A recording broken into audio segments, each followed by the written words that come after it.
우리의 만만치 않은 상황과 현실 속에서 하나님을 믿으며 오늘 하루도 살아가길 원합니다. 다 함께 사도신경으로 우리의 신앙을 고백하겠습니다.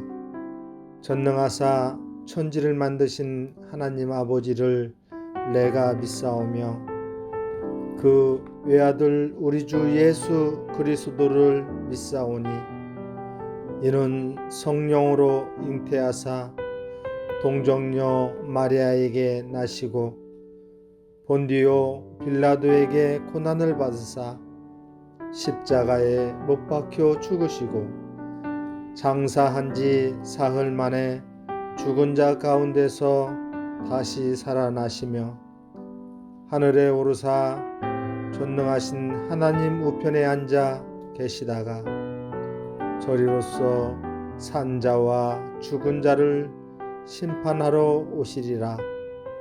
성령을 믿사오며 거룩한 공회와 성도가 서로 교통하는 것과 죄를 사하여 주시는 것과 몸이 다시 사는 것과 영원히 사는 것을 믿사옵나이다.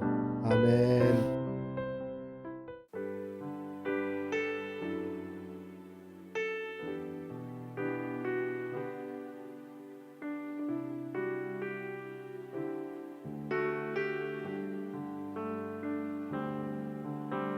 주 나의 모습 보네 상한 나의 맘 보시네 주 나의 눈물 안에 홀로 울던 맘 아시네 주 사랑 내게 있네 그 사랑이 날 채우네 주 은혜 내게 있네 그 은혜로 날 세우네 세상 소망 다 사라져가도 주의 사랑은 끝이 없으니 살아가는 이 모든 순간이 주 은혜임을 나는 믿네 세상 소망 다 사라져가도 주의 사랑은 끝이 없으니 살아가는 이 모든 순간이 주 은혜임을 나는 믿네.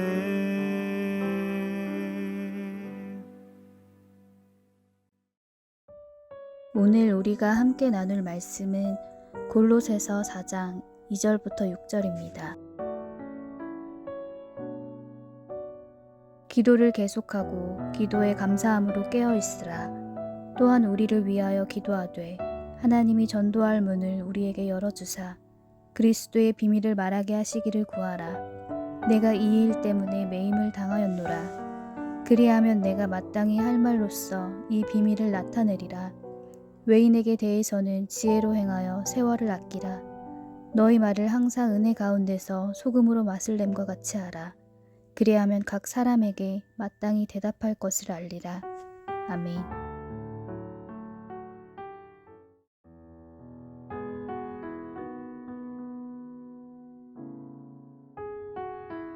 여러분 어제 말씀을 기억하십니까?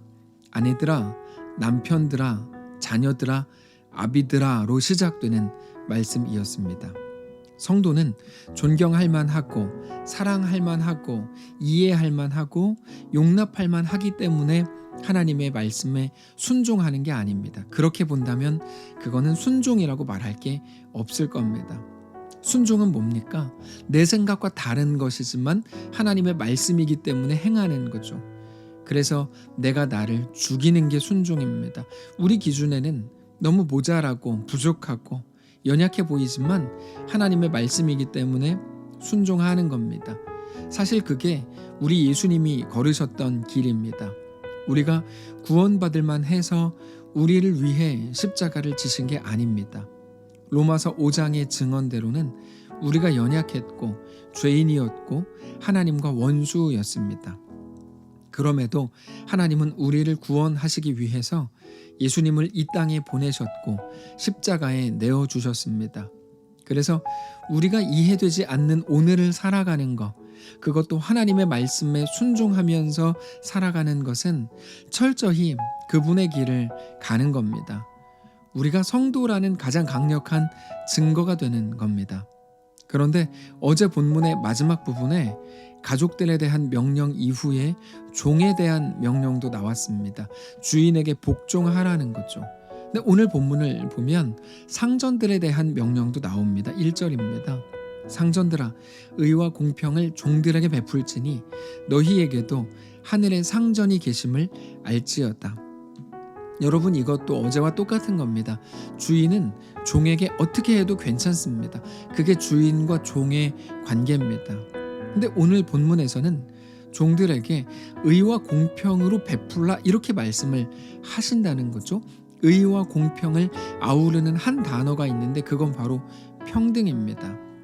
다시 말해서 주인들이 종들에게 어떻게 하라는 거죠? 의와 공평으로 베풀라. 이거는 종을 자신과 같은 존재로 생각하고 대우하라는 말입니다. 그거는 이미 종과 주인의 관계를 깨뜨리는 겁니다. 여러분, 우리는 하나님의 마음을 알아야 됩니다. 하나님께서는 우리가 가진 질서 속으로 들어가서 남들은 할 수 없는 이 일을 성도의 이름으로 감당해 주기를 원하시는 겁니다. 그렇게 사랑하고 이해하고 존중하고 베풀라는 거죠. 근데 오늘 본문을 보면 이어서 기도에 대해 권면하는 말씀으로 이어집니다. 2절, 기도를 계속하고 기도에 감사함으로 깨어 있으라. 이 말씀을 보면 두 가지를 말씀을 하시는데 먼저는 기도하라는 거고 또 하나는 감사함으로 깨어 있으라는 겁니다. 자, 우리가 기도하라고 하시는 하나님의 말씀을 잘 많이 들었습니다. 근데 중요한 거는 기도라는 행위 자체가 아니고 기도의 내용과 대상입니다. 누구에게 무엇을 간구할 것인가의 문제라는 거죠. 그런데 너무나 많은 사람들이 기도해라, 기도해라. 그래서 마치 기도라는 행위 자체가 가장 중요한 것처럼 외쳐왔거든요. 근데 그거는 맞는 말이 아닙니다. 기도는 무엇을 누구에게 간구하는가의 문제입니다. 무엇을 기도해야 될까요? 그냥 엎드려서 눈을 감고 소리를 지르는 게 기도가 아닙니다. 물론 사람들이 보기에는 그것을 기도라고 생각하겠죠. 그러나 기도는 분명한 대상이 있는 겁니다. 기도는 하나님께 하는 겁니다. 자, 기도를 하나님께 한다면 하나님이 구하라고 하신 것을 구해야 됩니다. 하나님이 구하라고 하신 게 뭡니까? 아내들아, 남편들아, 자녀들아, 아비들아, 종들아, 상전들아로 시작되는 모든 겁니다. 우리가 할 수 없을 것 같은 일들을 명령하신 거죠. 할 수 없을 것 같은 일들을 말씀하셨다면 우리가 그런 일을 할 수 있기 위해서는 능력이 필요합니다. 넉넉한 마음이 필요합니다. 용기가 필요합니다. 자, 우리가 하나님께 간구할 때 무엇을 기도해야 될까요? 하나님이 하라고 하신 그 일, 맡기신 일을 넉넉히 감당할 수 있기 위한 기도를 해야 되는 겁니다. 그냥 하나님의 뜻과는 아무런 관련도 없는 이 땅에 속한 것들로 우리의 기도 시간을 채우는 것은 결코 잘하는 일이 아닙니다. 하나님의 뜻이 하늘에서 이루어진 것처럼 이 땅에서도 하나님의 뜻이 이루어지기를 원합니다 라고 기도하라, 이렇게 기도를 가르쳐 주신 우리 예수님을 꼭 기억하셔야 됩니다. 그 기도를 계속하라는 거예요. 성령의 능력을 구하라는 겁니다. 자기 현실의 문제를 해결하기 위해서 성령의 능력을 구하는 게 아니고, 왜 성령의 능력을 구합니까? 현실이라는 안개에 막혀서 하나님을 보지 못하기 때문에, 하나님의 약속을 잊어버렸기 때문에, 진리를 잃어버렸기 때문에, 우리가 그래서 흔들리는 것이기 때문에 성령이 오셔서 우리 눈을 깨끗하게 하셔야 됩니다. 우리에게 지혜를 밝히 보여주셔야 됩니다. 진리가 무엇인지 알게 하셔야 됩니다. 말씀을 깨닫게 하셔야 됩니다. 그렇게 하나님의 약속을 우리 삶의 현실 속에서 다시금 바라보아야 합니다. 그게 기독교 신앙입니다. 여러분, 기독교 신앙은 현실을 없애는 능력이 아닙니다. 우리의 기도가 그것으로 채워지면 안 됩니다. 현실은 하나님의 약속을 보지 못하게 합니다. 결국에 우리가 기도한다면 모든 현실 속에서 하나님의 약속을 바라보는 자가 되고, 그렇게 용기를 가지고 하나님의 말씀을 살아내는 자가 되기를 간구해야 되는 겁니다. 그거를 위해서 계속 기도하고 계속 깨어 있으라는 겁니다. 특별히 바울은 우리를 위해 기도하라 이렇게 부탁을 합니다. 여기에서 말하는 우리는 바울과 함께하는 사람들입니다. 3절입니다. 또한 우리를 위하여 기도하되 하나님이 전도할 문을 우리에게 열어주사 그리스도의 비밀을 말하게 하시기를 구하라. 내가 이 일 때문에 매임을 당하였노라.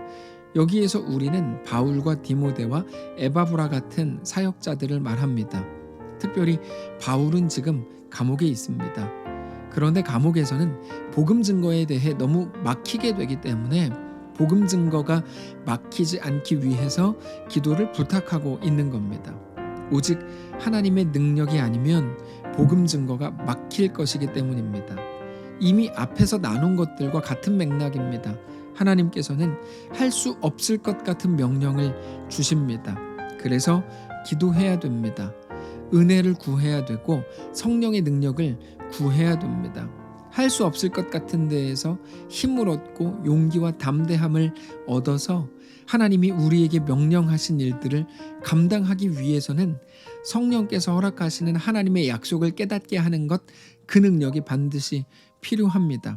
그래서 바울도 골로새 교회 성도들에게 함께 기도해 주기를 요청하는 겁니다.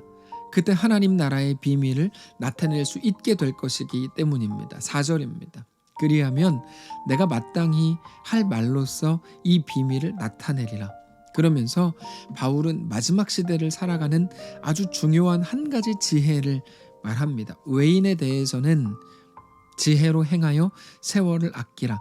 외인은 믿지 않는 자들을 말하는 겁니다. 우리는 항상 지혜롭게 행해야 하지만 믿지 않는 자들을 대할 때는 더욱 지혜롭게 하라고 말합니다. 그러면서 세월을 아끼라 이렇게 말하는데, 여기에서의 세월을 아끼라는 말은 기회를 사라, 기회를 잡으라 이런 의미입니다. 그래서 말할 때도 친절하고 분별력 있게 말하라고 말씀합니다. 6절입니다. 너희 말을 항상 은혜 가운데서 소금으로 맛을 냄과 같이 하라. 그리하면 각 사람에게 마땅히 대답할 것을 알리라. 말을 항상 은혜 가운데 하라고 하는데, 믿지 않는 사람들에게 말을 할 때 항상 친절하라는 겁니다. 그게 기회가 되기 때문입니다. 근데 오늘 본문의 시대에 있는 불신자들은 지금 시대의 불신자와는 다릅니다. 기본적으로 불신자는 그 시대의 박해자였고 핍박자였습니다. 그런 사람들을 대할 때 항상 친절하게 하라는 것은 너무나 어려운 일입니다. 그럼에도 그렇게 할 수 있다면 그것은 한 가지, 우리 속에 있는 믿음 때문일 겁니다. 우리의 믿음이 뭡니까? 우리에게 대한 신실한 하나님의 약속이 여전히 유효하다. 그것이 우리의 믿음의 내용입니다. 내가 기도하면 이 문제가 해결될 거야. 이 믿음이 아니고요. 내 고난, 그래서 아무것도 확신이 서지 않는 이 한가운데에서도 하나님의 약속은 유효하다. 그래서 소망 없는 이 땅이 아니라 하나님께 영원한 소망이 있다라고 믿는 믿음을 말하는 겁니다. 사랑하는 성도 여러분, 결국에 우리 속에 있는 믿음이 우리의 삶을 멋지게 만들어가는 겁니다. 그러므로 우리 속에 있는 믿음을 점검하십시오. 그렇게 우리에게 주어진 오늘의 삶을 믿는 자로서 넉넉히 살게 되시기를 바랍니다. 기도하겠습니다. 살아계신 하나님 감사합니다. 우리 삶을 맡아주시기를 원합니다. 주님께서 함께 하셔서 하나님의 약속조차 흐릿해져가는 이 모든 우리의 형편, 우리의 상황, 우리 앞에 있는 고난, 답답함, 외로움, 그리고 또 여러 가지 못된 감정들, 그것 앞에서 하나님 믿음을 허락하셔서 하나님의 약속을 믿음의 눈으로 바라보게 하시고 우리 모든 현실 속에서 믿음으로 넉넉히 그 길을 걷는 모든 성도들 될 수 있도록 인도하여 주시옵소서. 각자 어디에 있든지 하나님의 사람들로 승리하며 살게 하시고 주님과 믿음으로 동행하는 거룩한 삶이 다 되도록 축복하시옵소서. 감사드리며 살아계신 예수님의 이름으로 기도합니다. 아멘. 사랑하는 성도 여러분, 하나님께서 오늘 하루를 우리에게 또 허락하셨습니다. 믿음으로 승리하시기를 바라고 우리 주님과 함께 우리에게 허락된 그 길을 넉넉히 걷는 모든 성도들 되시기를 축복합니다.